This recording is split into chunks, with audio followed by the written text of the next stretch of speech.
Welcome to our special edition. With you today is the founder and editor-in-chief of Harbour Times, Mr. Andrew Work. Thrilled to be down here today, Vincent, for the Policy Address Special with Vincent Wong, the founder of HKSOW Solutions on Wheels. Does our chief executive have some solutions for Hong Kong today? It's a really long policy address, but I figure out. I can figure out with a name of a movie. Okay. Okay, want to do a guess? You got a theme? Hit me quick. The movie is like this. Okay. The Golden Finger? No.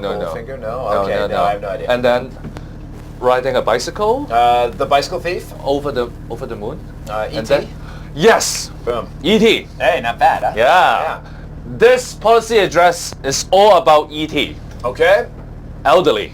And? Technology. Okay. Elderly and technology are definitely on my top 10 list. And we're going to run through the top 10. Let's do the top 10 list. Okay, top 10 in no particular order except for mostly as they came through.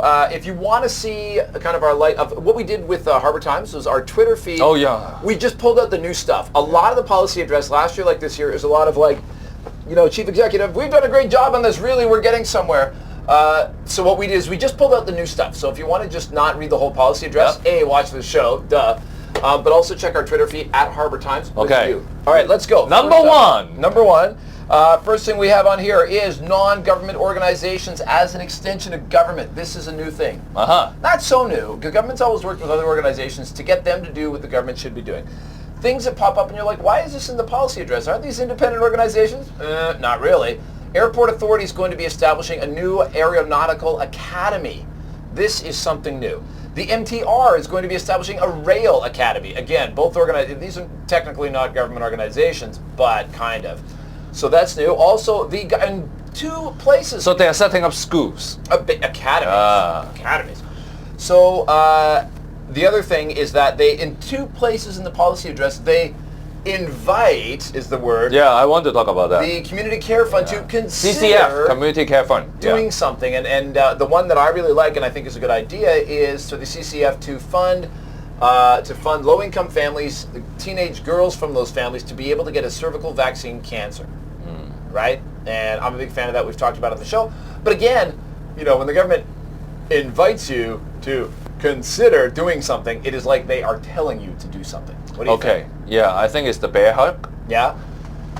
Let's do this. Yeah. Oh, I'd like Can you do this? Yeah. I'm inviting you to do this. Yeah. All right? Yeah. You are going to say yes, right? Only going to say yes, right? Yeah, that's... Yeah. So the big thing to watch for here is if the Community Care Fund doesn't do either of these things in the next year, it'll be a shocker. All right. So, number two, a lot of the new term this year is Belt and Road, China's Belt and Road, and a lot of old initiatives are being relabeled.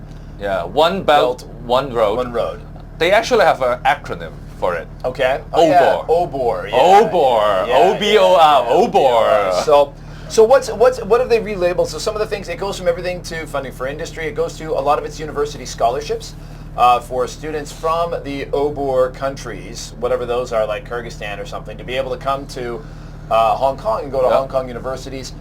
It's a lot of old wine in new bottles. Yeah, you know what? I think the oldest one is actually helping companies along the OBOR region to raise funds.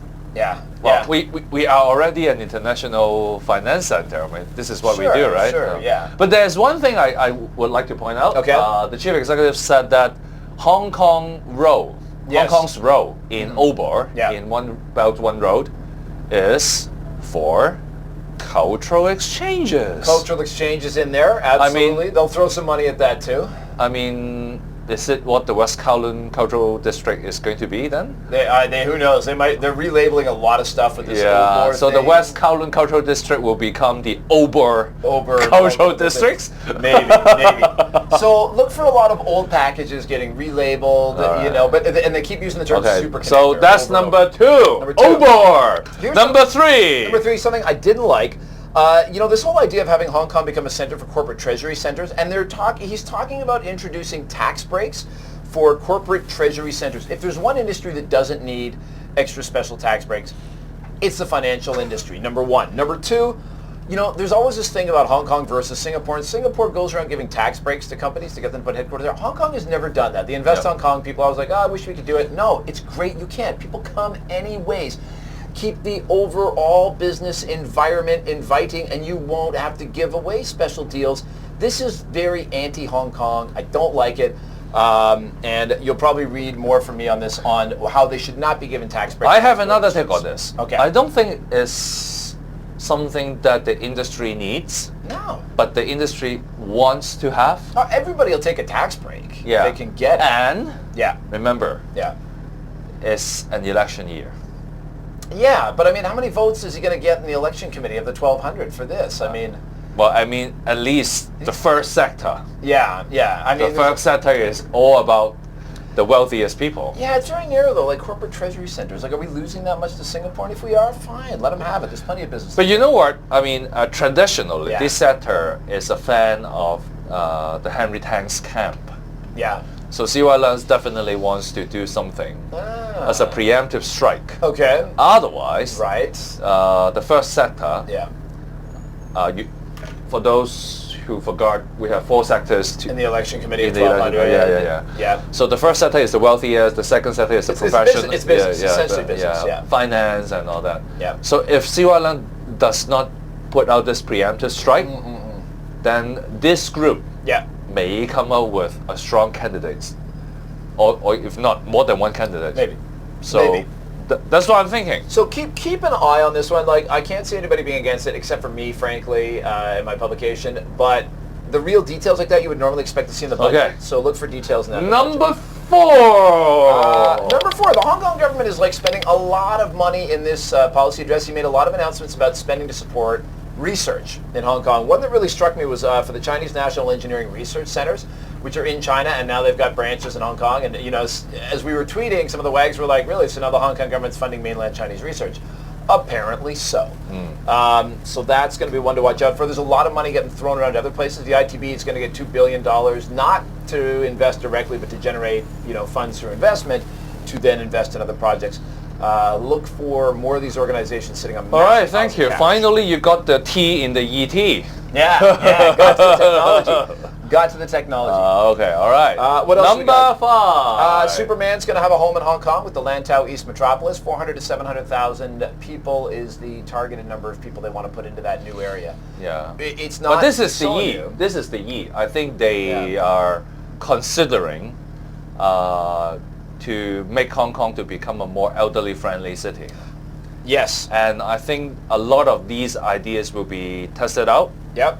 When they develop the Lantau Metropolis. Lantau Metropolis. Yeah. They've said that in the future as well, the Housing Authority, this was in the policy address, will design apartments to be more elderly friendly, bigger bathrooms, panic buttons, things like that to make them more. They didn't specifically specify. They specified bigger bathrooms, not panic buttons.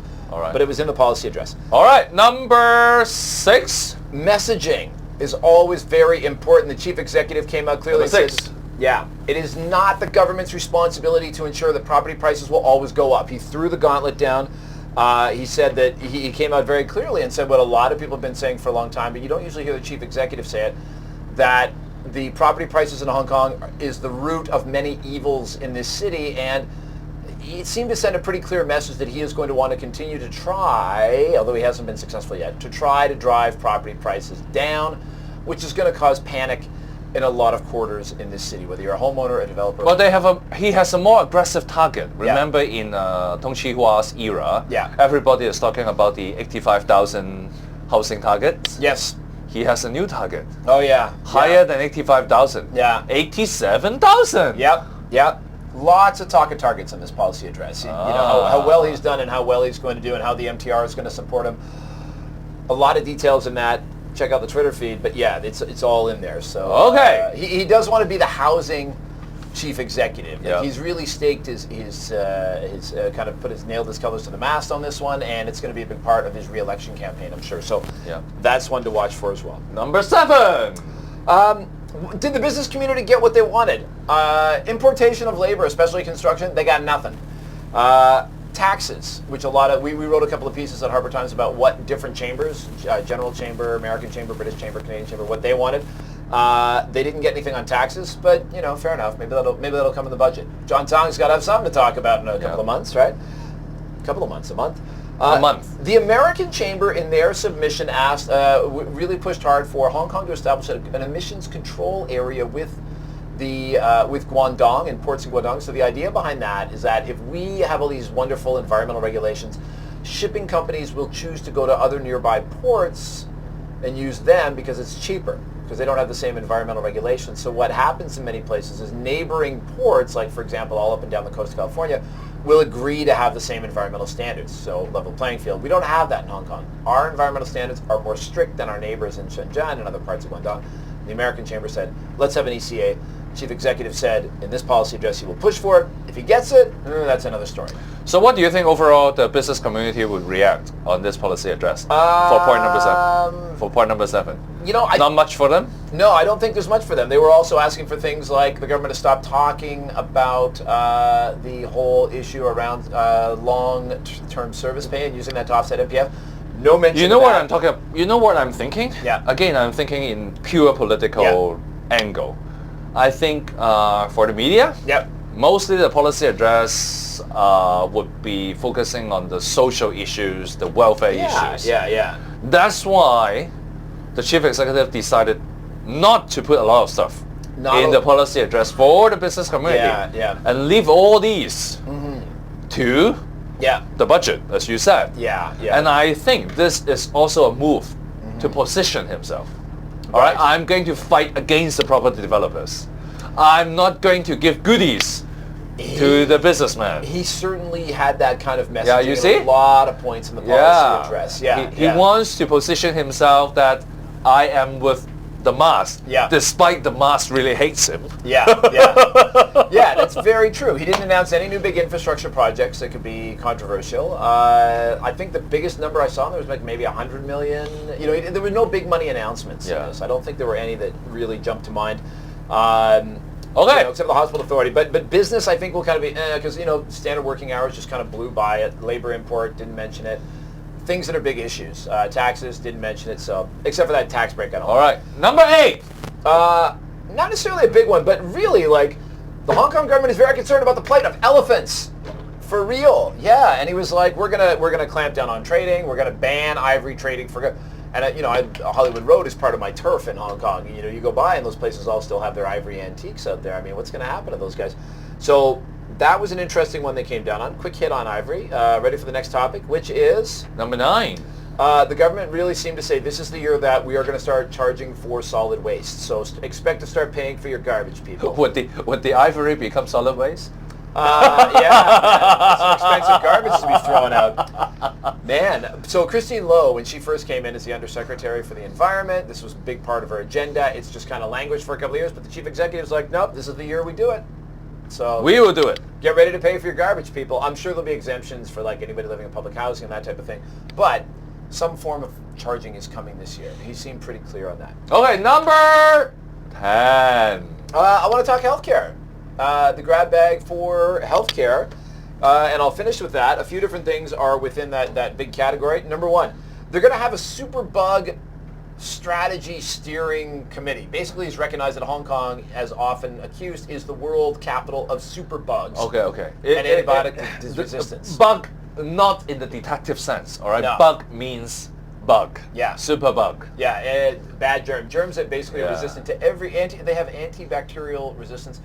I heard a great podcast, Quirks and Quarks from the CBC, and apparently a lot of people confuse this term. They don't understand that antibacterial resistant drugs means that the bacteria themselves are resistant to the drugs, which is really bad. It means there's nothing that can cure you if you get it. Yeah. No penicillin, no nothing.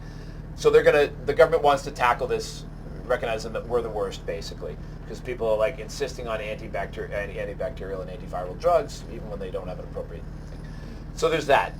Vaccines, I mentioned that the government is going to be encouraging the Community Care Fund to fund cervical cancer vaccines for teenage girls from low-income families. I think it's a good idea. Should be in most Western countries, it is standard. It is paid for by governments, and every girl gets it unless their parents are anti-vax freaks. E-cigarettes, government's going to consider banning them and talk about the dangers of it. I say, why not talk about the benefits, helping people helping people to quit smoking. Again, see why I'll have to call me about that one. And finally, doctors are on the firing line. The government is fed up with doctors finally. They are going to get 4 non-doctors on the Medical Council this year. The government wants to put that through LegCo if they can do it. Let's see. Basically to provide more oversight and discipline for doctors. The HKMA last week came out and said, hey, Medical Council, how come you're not referring problems in the hospital authority to us? Sorry, they were criticizing the hospital authority for not referring doctors for, who have made mistakes to the HKMA, right? Saying basically, you're covering up mistakes. You're not doing the people justice here. So we're going to get 4 new people to help with oversight. They're going to. The government is keen to push for more foreign doctors to be allowed to practice, to change that regime. They've had enough of the doctors protecting their industry, shutting out other people and making people. Well, doctors will be upset. They're not going to like this at all. Yeah, they will think that outsiders wouldn't understand the industry. Declaration of war. Yeah. So those are my top 10, Vincent. Although there were some subcategories. Thank you for having me. All right. So thank you for joining for our discussion. This has been a very long episode. You can look and pause and think about the 10 points we have just discussed with you. And then share with your friends. We would love to have more discussion down below. Yeah. Remember to share it, like it, subscribe it.